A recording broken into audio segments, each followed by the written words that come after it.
Now, a report claims that dementia costs the UK economy twice as much as cancer, but gets a fraction of the funding to find causes and cures. More than 800,000 people suffer from the disease, and the Alzheimer's Research Trust says that for every £1 spent on dementia research, 12 are spent investigating cancer. With me now is Professor Andrew Doig, who's from the Faculty of Life Sciences at Manchester University. Good afternoon. Afternoon. That research funding, £1 for dementia as opposed to 12 on cancer. I mean, you're involved in research for dementia. Would you like more money, and do you think it's a fair apportionment of the monies? Research on dementia desperately needs more funding. It's grossly out of proportion to the importance of the disease. And yet the perception might be that cancer affects lots more people, lots more families, lots more lives. Is that your experience?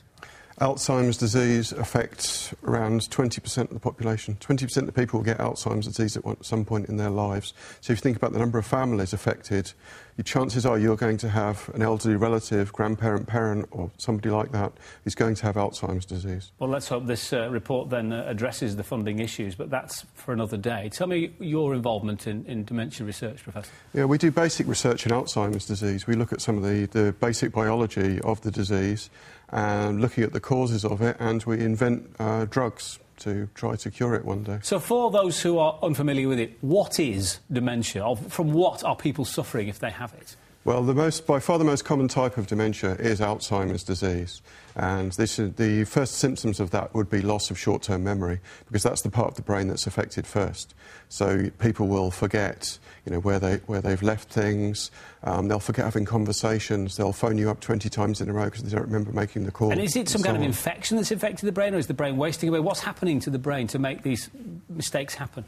It's not infectious at all. You can't catch Alzheimer's disease from anybody else.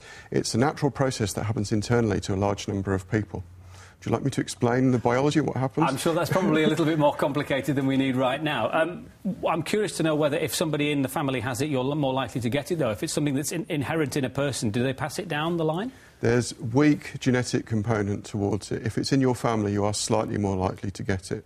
But there are a small number of cases, just a couple of percentage, which you call early onset Alzheimer's disease, whereas if you're unlucky enough to inherit this, you can get it in your 40s, 50s or so on. But the vast majority of cases, it's disease of the elderly. It could be argued that nearly everybody will get Alzheimer's disease if only you live long enough. That's why we're seeing an increase in the number of cases. Which was, my question to you about that. Are there cures available then? You say you're working on drugs. Is it something that can be cured, or do we just prolong the time before it becomes inevitably too distressing? The only drugs that are available at the moment will help manage the symptoms for around 6 months. It's quite variable, the effects that you can get.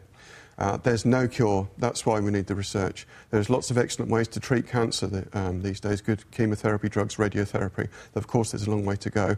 We're way behind with dementia research and Alzheimer's. Are you optimistic, though, that with the right funding a cure could be found? I am. There are many interesting drugs that are in clinical trials at the moment using all kinds of different strategies, and I think there's a good chance that one of these will work, but we need to do the work. To persuade the powers that be to spend a bit more money in that area. And finally then, I mean, much is made of the adage, if you don't exercise the muscle, it wastes away. If I use my brain more, can I increase my chances of not getting it, if you follow my double negative? I'm sure it won't do any harm to use your brain more. Like when you retire, stay active. Not just your brain, your whole body. Things that are good for the heart are good for the brain as well. So eat healthily, stay active, use your brain and exercise.